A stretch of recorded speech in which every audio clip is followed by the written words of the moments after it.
Info Plus for genuine information. Namaste and welcome to another special edition of Info Plus Himalaya Television. I'm a host Rebecca Chetri. As we have an exciting and informative show lined up for you tonight, as the world becomes more interconnected, it's crucial to understand the dynamics that shapes international relations and global affairs. The Embassy of Brazil plays a crucial role in fostering diplomatic relations between Brazil and Nepal, facilitating cultural exchange, economic cooperations, and bilateral partnerships. Carlos Alberto Michael Sendeng Hartog is the current ambassador of Brazil to Nepal. His diplomatic career includes previous notable assignments, include his role as the Brazilian ambassador to various countries. His recent appointment to Nepal continues his extensive career in the Brazilian Foreign Service, representing Brazil's interest and fostering bilateral relations between Brazil and Nepal. Our countries shared a rich cultural heritage and a commitment to mutual development. As we continue to work together, I'm confident that our partnership will bring about significant benefits to both nations, strengthening not only our economic ties but also our cultural and educational actions. I look forward to seeing the positive outcomes of a collaboration in the years to come. Today, we have a very special guest who has played a pivotal role in fostering bilateral ties and promoting cultural exchange between two diverse nations. It's an honor to introduce Brazil Ambassador to Nepal, Carlos Alberto Michael Sendeng Hartog.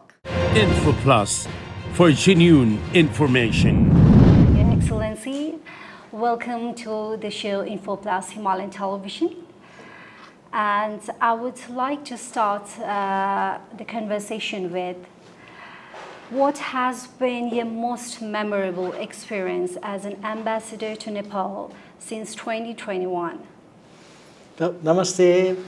Oi, as we say very informally in Portuguese, like hi. Thank you very much for inviting me and giving me the opportunity to speak about Brazil in different ways that Brazil is known in Nepal, as football, things like that. Let's talk about maybe different things for the Nepali people to learn a little bit more about Brazil. But, well, your question, let me go to your question. You asked me the memorable experience. First of all, let me tell you, I've never been in Nepal before coming here. So my first time in Nepal was the moment that I arrived to become ambassador here. So I didn't know exactly what I would expect. So everything was somehow different, and these different things are memorable in some ways. The presentation of my credential was a completely different experience for me because it was different from my previous post. The landscape, first thing, is very impressive and very different from Brazil. The chains of mountains, this is absolutely amazing. We don't have anything like that in my country. The second thing was the people. I didn't know how easy it was to talk, how nice the people are here. In Kathmandu, in places that I have been, like Pokhara, it's easy to move around. You know, for a foreigner, possibility of speaking English with most people here. It was that I think is a fantastic image that I will take forever with me when my time is over here. But that was a very memorable impression about here. And places I've been, which has a completely different structure of things that I have seen before in my life, not only in Brazil, in the places that I've been before, like Nagarkot or well, Pokhara is a beautiful place, especially if you go around. That was really impressive. I haven't seen other areas in Nepal, haven't had a chance. Lumbini or Mustang. Let me see if I can go in a moment there. Those are the beautiful places for trekking. Yes, I know. You should, Your Excellency. What are some of the recent diplomatic initiatives taken to enhance the partnership between two countries? Well, let me remind everybody, or tell everybody, we opened the embassy here, we started working in 2012. So we have basically now 12 years in Nepal, where we could improve. Same thing happens. Nepal opened the embassy there in Brazil. I think it's the only embassy of Nepal in Latin America and Caribbean. Same thing happens here in Nepal. We are the only embassy of Latin American or Caribbean countries in Nepal. And we need to discover each other, which is not an easy process, I mean, at the beginning. But we have signed some of agreements or understanding, like we have a mechanism of bilateral consultation that we have already 2 meetings. We were planning to have a meeting this year. Difficulties with agenda is the one that we put high-level authorities from the Minister of Foreign Affairs and discussing a series of subjects of bilateral interest and multilateral too. So we signed a memorandum creating that. The other important thing was we signed an agreement on technical cooperation. Brazil was long time ago a country that received a lot of technical cooperation from developed countries. Now we change. We are providing cooperation, especially technical, to several developing countries. So we signed what we call a framework agreement with Nepal. I don't remember exactly the date. I think it was 2016, if I'm not wrong. And this took a year earlier, I think to 14, because it took a long time to pass through the Congress, etc. There was no problem whatsoever with the text. I mean, just a matter of pressure on that. It's become into force just a little bit before the COVID. So we couldn't work on this agreement. This agreement is a general thing, doesn't have any specific or technical cooperation project. The idea is to design projects and put inside.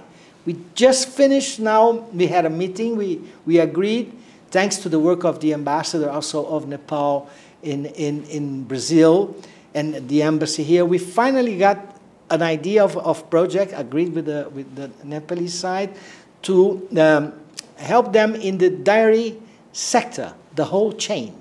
How to improve that in Nepal based on our experience in Brazil. There was a very high-level team of people, PhDs, that came from Brazil here a few weeks ago. They have a lot of meetings, visited everything, of several places here, studied the subjects, and they are working to present a project to Nepal that will be made by Brazil. That's the idea. And of course, discuss with Nepal, and we have to. And they are preparing, like, I think, like mid-June, that we are supposed to have the first draft, send it here. And if this becomes a project that we will implement, that would be absolutely fantastic. You know, that we are open the door to have more contact between people, the people from the Ministry of Agriculture and the Brazilian side, getting to know each other, understanding the problems and the possibilities. We didn't have anything like that before. That was a good step. The other thing that I suggested here, even when I was being under my hearings at the Senate, I suggested that we sign an agreement on education. We presented this framework agreement to the Nepalese side. It was discussed whether there was changes in government.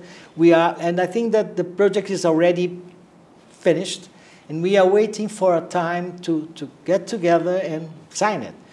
This is a framework, like, I mean, doesn't intervene in the actions of university and school, but the idea there, if you let me go more deep, is not only to improve or promote cooperation between universities and centers of research. You know, the agreement would just facilitate the thing in terms of moving people coming to Nepal or Nepalese going to Brazil.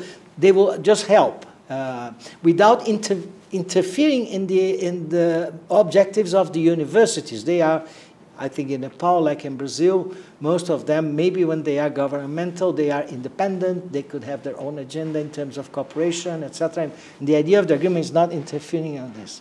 But that opens a door for us for another program, which is giving scholarships. That was one of ideas. I saw that Nepal is not in the group of countries that Brazil offers scholarship for college, university, for graduation, as we call bachelors in Brazil, In the United States, they call these undergraduates, and also for graduation, in a sense, PhD and masters. We offer that full scholarship, and I would like to see Nepal included in it.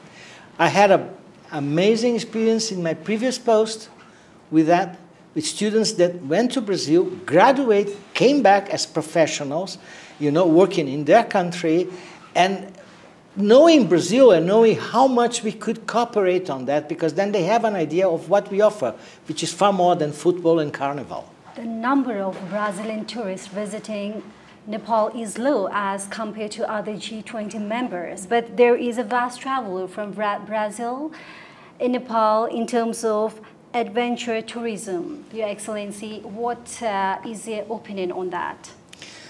Well, if you look in a very concrete way, first of all, I mean, there's an image of Nepal. Not all Brazilians know about Nepal. The same thing that many foreigners think about Brazil in football or Rio de Janeiro, which is a nice places, but Brazil is far more than that, and Nepal is far more than the Everest. Because that's what came to a foreigner that is not very known in geography, has problems with that, but Everest everybody knows. But Nepal is more than the Everest. So in terms of tourism, the problems that we face, I think, is the cost, because it's far away. It's a long trip by airplane. If you take a fastest connection between São Paulo and Kathmandu is around 24 hours traveling. First, cost and time, and it's costly. So first thing, if a Brazilian think about mountain, about Everest, what kind of people are you attracting to come to Nepal? People that have interest in mounting, and in going to these regions. And it's not a big group. If you want to make it bigger, you have to show Brazilians that Nepal has different things than the Everest. And you have amazing places. You have all this tradition and religion. You have a very different history from other countries in the region. That's why one of the things that attract me, the different story you have here. You were never a colony like Brazil was a colony, and many other countries in the region. You were born in an independent state. That's amazing. And attracting you. It's not only a tourism of venture for the mountains, but you have to open up for other types of tourism, including knowing all the temples you have here, the city, the old cities. This is not known in Brazil. That promotion that must be done. And I think it's doing, as far as I know, with the people that work for the Nepali Brazilian Chamber of Commerce are working on that. The ambassador of Nepal in Brasilia is also trying to promote and bring more ideas and showing how diverse can be Nepal. And the other point, that's an internal thing, but improving infrastructure for moving people around.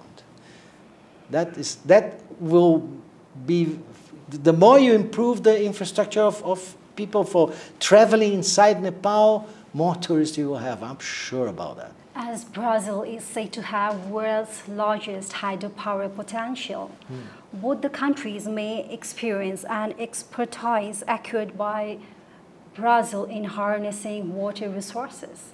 Your Excellency, would you like to shed light on this?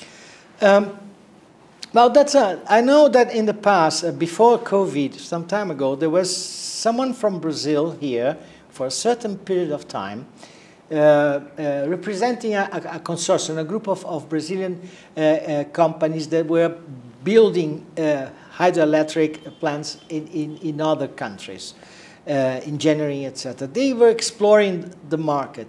It was a private company, so we don't have full information on their work. I know they had this gentleman has contact with the embassy, but he was exploring, and then nothing happens, and we don't know exactly what problems. We have also our economic problems inside in Brazil. Maybe they give up, but the idea is that is still Nepal is seen as a faraway country. We need to show them that we could reduce that distance, even in terms of, especially in terms of knowledge. Once you know the country, this time for you to take to travel to other countries becomes less relevant, you know. And I think Brazil has a potential to provide knowledge on these things. We have Itaipu, a big dam that we built many years ago, and that provides a lot of energy. It's one of the, despite not in size like the ones you see in China, etc., not in size, but in energy provided, Itaipu is one of the biggest ones still. And it was Brazilian engineering there with Paraguay, and still São Paulo depends a lot on it. And so there's a lot of technology there that if we can find ways to put people together here, open the market and feel that Brazilians are confident in investing or providing cooperation, why not? That's the question. But it's private sector. We need to push them to get into this. Notwithstanding the geographical distance, both the countries view the similar interest of developing countries in order to achieve the objectives of just and equitable world. As an ambassador to Brazil, Your Excellency, how do you see Nepal as a country and Nepal progress in development? We must remember, in the world they try to divide countries into different groups for different reasons, not all of them very nice, but we call the emergent or let's say more developing countries. I started my career when Brazil was considered a developing country, and Brazil was very active on defending developing countries in several areas, trade, in the UN, and I think as far as I can remember the context, Brazil shared a lot of common interests with Nepal and countries like Nepal. You know, even Nepal being, for instance, a landlocked country, Brazil supported it in many things in the UN. What I know from here is that we have an excellent relationship on discussing these matters. Mutual support whenever it's possible. There's a good dialogue on it. There's a good idea of mutual support. And sharing ideas on resolutions or things in international organizations. I don't have recollection on any records of where we have any kind of a dispute or very strong difference. No. We were always able to accommodate positions and try to support each other as much as we can. And in terms of developing, it's very difficult to evaluate the development of other countries. You get into this. But I think Nepal has made a very important decision on being upgraded from what we call the LDCs, the less developed countries, into a developing country. I think that the challenge is amazing because it pushed the country to move ahead. I've been going around. I see a lot of work being done everywhere here. I was in Bucharest. So my expectation is that the country is pushing the development.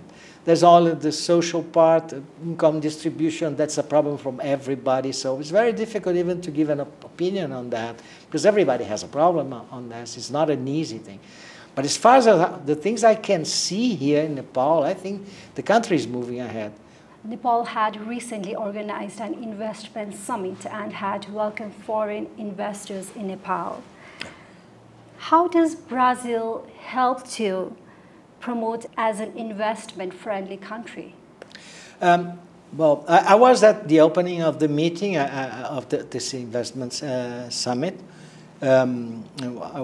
We send information, all the information we receive from the summit, we transfer to Brasilia, ask them to spread that among the federations or confederations of companies to see whether there are Brazilians or companies that might be interested in investing in Nepal. But being very realistic, there's a lot of things that we want to do in our region, in South America, you know, and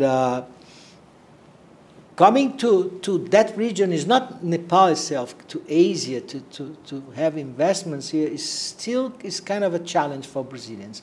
It doesn't mean that we will not do. In some cases, I know that Brazilians are investing in Africa, in some Middle East countries. There are some things going on there.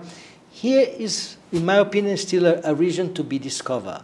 And for that, we need to work, and there's a work to be done by the Embassy of Nepal in Brazil. I mean, also, not on promoting Nepal. We have to promote Brazil. So in that case, in the case of Nepal, and I can tell you, the embassy there is doing a very nice work, I mean, in promoting Nepal. Last year, Ambassador had visited Kathmandu University, and the discussion revolved around forging stronger ties between two countries, facilitating knowledge exchange between Brazil and Nepal. Would you please elaborate more in details about having educational opportunities in Brazil, as more than 100,000 students from Nepal goes for the further studies in abroad every year? Yeah, that's what I mentioned before.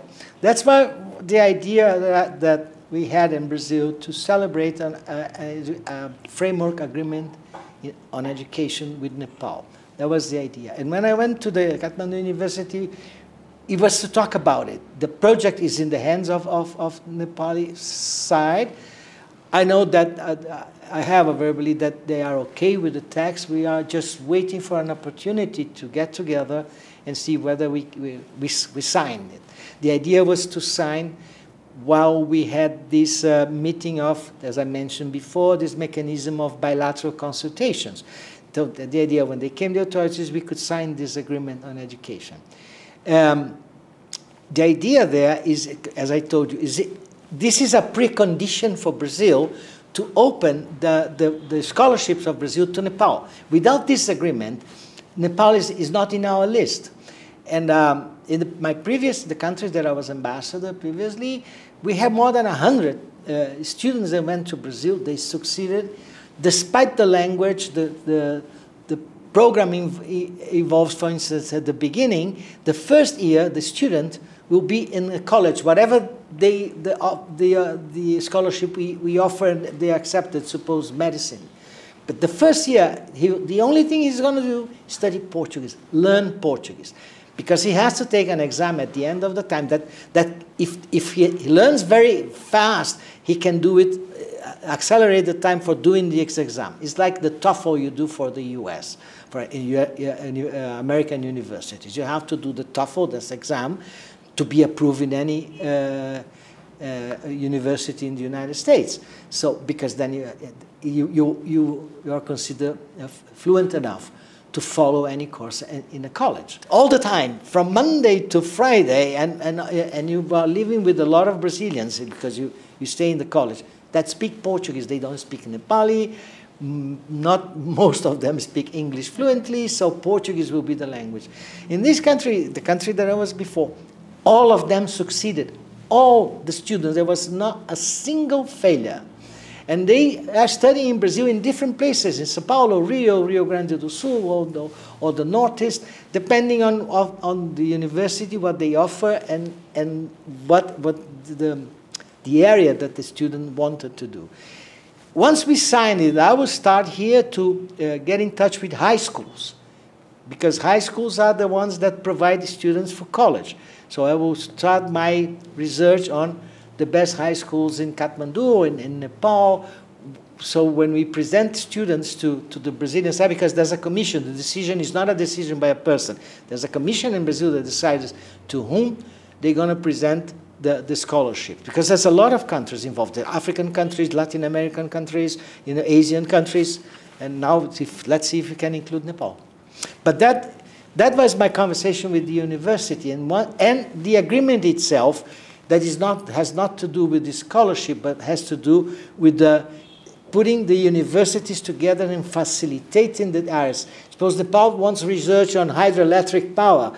Maybe, I mean, the idea is to help and make easier for them to get in touch with the Brazilian side and see what they can do. If Brazilians would come here to give some classes, or some Nepalis will go to Brazil, we have the agreement by the government supporting that. That's the idea. Brazil is the largest country in South America and fifth largest country, standing at 7th row on economy. How do you think Nepal can benefit from Brazil, and do you see any substantial efforts made by Nepal on this regard? We come firstly to trade, second to investments, as we already mentioned the question of investments. Trade, I can tell you, trade is quite small between the bilateral trade. Is still very small between Brazil, and Brazil exports more than Nepal can exports to Brazil. So there's an but it's a natural imbalance. It happens in countries. There's nothing abnormal there. But to improve that, we need people to know each other more. That's why, for instance, when you get these movements like universities cooperating, students going to Brazil and learning things about Brazil, and then perhaps having some Brazilian students coming to study here in Nepal, if it's possible. So understanding the reality of Nepal. When you don't understand this reality, it's very difficult to improve things. In the case of Nepal, Brazil is an industrial producer, is a power machine on agriculture. So it's difficult to compete in the Brazilian market. Absolutely, it is. I understand. For other developing countries, it is difficult. But there are niche, as they call niche, specific sectors that the country has to find, and they can provide things to Brazil that we don't have it. You know, and that requires an action by. That's why we have the Nepali-Brazil Chamber of Commerce that is working on trying to find some areas that Nepal produce things that that will be marketed in Brazil. It's not a work that you do in minutes. It takes time, and people need to go and understand how it works, how you operate there. If there are apparent barriers, how do you pass through them? Because everybody has their own barriers, and but that's a work that the Nepali side need to do to improve the export to Brazil. And the same thing that's happened to us. I mean, the more contact you have, the more interest Brazilians will get into the market. It starts by trade, and by trade you start by knowing people, companies, and maybe in the future, then investments may come. We, as an InfoPlus TV show, has visited more than 20 countries to show the potentials of the countries. Okay. And it will be beneficial for our viewers if you could highlight the points and benefits on this regard, Your Excellency. I think for the idea of promoting other countries, calling the attention of people, that's basic. I mean, today people use the social media, etc., but still have an important room if you can show the conversation you have with other countries. It's not only with ambassadors, but also sometimes showing the country things that we have. Like I said in other areas about Brazil. Brazil is known for football, and is known for carnival in some countries, but we are more than that. We have a fantastic agricultural sectors. We have technology in several areas, you know, including in medicine. We have told a group of students once that I wonder whether they know that who made the first successful heart transplant. It was a Brazilian in Brazil, but not in the developed countries. Many years ago, you know, Brazil was the first one to do a successful heart transplant. There are many areas that are not known abroad because this is not the image. Same thing happens with Nepal, as I told you. You talk to common people that may be travelers or people that make trade about Nepal. What do they say? Everest.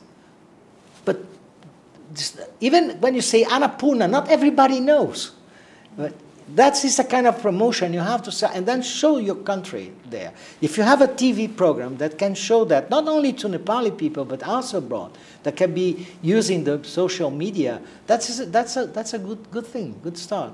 I saw a lot of things about Nepal from different sources in the social media when I was coming, and I could have an idea of the country, and I was surprised. But I got surprised when I arrived. That was really fantastic. Still have this in my memory forever. Finally, what personal goals do you have as a Brazilian ambassador to Nepal during your tenure? But what I expect here, I mean, when I came here, I tried to be very realistic on the things that you can really do. Of course, you have to push, you have to think big, but you have to have your feet on the floor and understand the realities. That's why I put as an objective that we could resume the meetings of this mechanism of bilateral consultations. It was planned to be right now in June and July, but there was a difficulty with agenda. So we are postponing. One of my main objectives is to have this meeting. The second one was to see the first technical project, which is in the dairy sector, approved and operational here. I will be very happy with that. You know? And the third one is the education agreement. Once we can do that and we start exploring the providing scholarship for students in Nepal, I will be fantastic. I would think at least in the realistic term, my mission was accomplished here. I will be very happy with that. Anything else that comes, more, of course. But then we have to work on a daily basis. That's the point. Your Excellency, it was wonderful talking to you. Thank you so much for your time. Namaste and oi. Okay, namaste. Thank you for inviting me and até breve. InfoPlus, for genuine information. Thank you, Ambassador Carlos Alberto Michael Sendeng Hartog, for your valuable insight and your dedication to strengthening the bond between Brazil and Nepal. We wish you all the best in your continued effort. And to our viewers, thank you for joining us. Stay tuned for more discussion on global diplomacy and international relations. Thank you and namaste.